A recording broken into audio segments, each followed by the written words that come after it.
Dentro de las funciones estadísticas vamos a encontrar dos que nos van a permitir calcular la desviación estándar de un rango de valores o una lista de valores. En este caso estoy hablando de la función desviación estándar m y la función desviación estándar p. Ambas funciones nos van a solicitar como valores de entrada números o rangos de número y nos van a arrojar como valor de salida un número que corresponde a la desviación estándar entre los valores.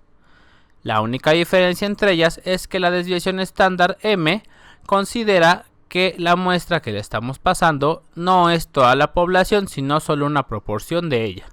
Y la función desviación estándar p considera los valores como si fueran el total de la población.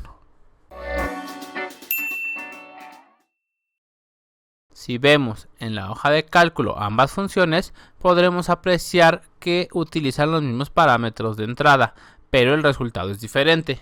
Voy a utilizar primero desviación estándar p para seleccionar el rango de valores de la columna n, cerrar paréntesis y ver que el resultado que me arroja es 2.51, tomando en cuenta que esto fuera toda la población.